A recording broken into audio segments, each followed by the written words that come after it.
Prédication du 31e dimanche du temps ordinaire de l'année C. L'auteur du livre de la sagesse prie Dieu et il reconnaît sa bonté. Je cite, « Pourtant tu as pitié de tous les hommes parce que tu peux tout. Tu fermes les yeux sur leurs péchés pour qu'ils se convertissent. Tu aimes en effet tout ce qui existe. Tu n'as de répulsion envers aucune de tes œuvres.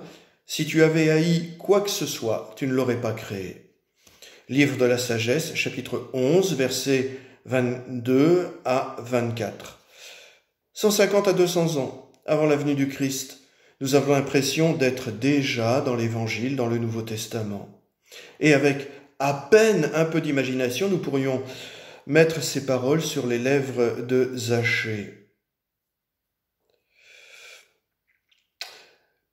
Ces paroles, qui pourraient être dites par Zachée, seraient-elles destinées à ce qu'il fléchisse le Christ?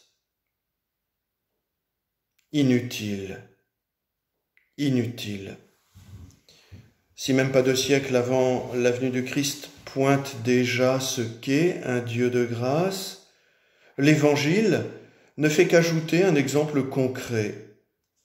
Nous voyons en effet Zachée bénéficier de cette bonté. Les actes de Jésus confirmant ce qui est dit de Dieu dans le livre de la sagesse. C'est la grandeur de l'incarnation. Et Zachée bénéficie de cela par pure grâce. Luc 19, 10. « Aujourd'hui, il faut que j'aille demeurer dans ta maison, dit Jésus. » Luc 19, 10.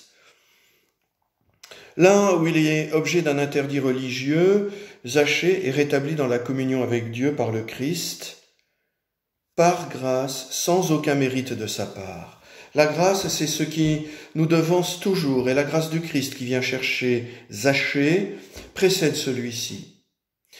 Jésus n'est pas venu vers Zachée parce que celui-ci le mérite, mais justement parce qu'il ne le mérite pas. Zachée n'a aucune œuvre méritoire à présenter. Son seul mérite, c'est l'amour prévenant de Dieu manifesté en Jésus-Christ. Eh bien, appliquons cela à nous-mêmes et sachons que nous ne sommes pas jugés sur nos mérites. Nous ne sommes pas jugés sur nos mérites. Alors, il faudrait transformer en action de grâce ce que la prière eucharistique numéro 1 nous fait demander. Je cite, « Nous t'en prions, accueille-nous dans leur compagnie, sous-entendu la compagnie des saints, sans nous juger sur le mérite, mais en accordant largement ton pardon. » Ce passage de la prière eucharistique numéro 1, nous pourrions lui donner la forme de l'action de grâce. Pourtant, d'une certaine manière, les mérites existent. Oui, il y a un mérite chez Zachée. Luc 19, 8. « Voici, Seigneur, je fais don aux pauvres de la moitié de mes biens, et si j'ai fait du tort à quelqu'un, je vais lui rendre 4 fois plus. » Luc 19, 8. Oui, ça on l'appelle mérite. Alors, ce ne sont pas des mérites qui nous permettraient de revendiquer le salut, le pardon auprès de Dieu. Non, ces mérites sont des œuvres issues de l'action de Dieu en nous. Ces mérites sont donc les fruits de la grâce du Christ. Les fruits de la grâce du Christ en nous. Bénéficiant de la grâce du salut, Zachée, en retour, donne une partie de sa fortune aux pauvres. Peut-être faut-il éviter de continuer d'utiliser ce mot mérite, mais il est dans la liturgie.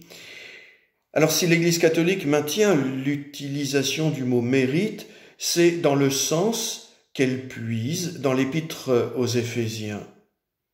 Éphésiens 2, 10. C'est Dieu qui nous a fait, il nous a créés dans le Christ Jésus, en vue de la réalisation d'œuvres bonnes qu'il a préparées d'avance pour que nous les pratiquions. Éphésiens 2:10, où nous voyons que ces mérites-là sont des œuvres bonnes issues de la grâce de Dieu, de cette grâce qui nous précède. Et puisque nous sommes à quelques encablures de la Toussaint, pensons aux saints. C'est justement de leur mérite que les saints nous font bénéficier en nous les offrant en Jésus-Christ. Là aussi, la première prière eucharistique nous les fait accueillir dans une demande directe à Dieu. Et je cite, « Accorde-nous, par leur prière et leur mérite, prière et mérite des saints, bien sûr, accorde-nous par leur prière et leur mérite d'être toujours et partout fort de ton secours et de ta protection par le Christ notre Seigneur. » Amen.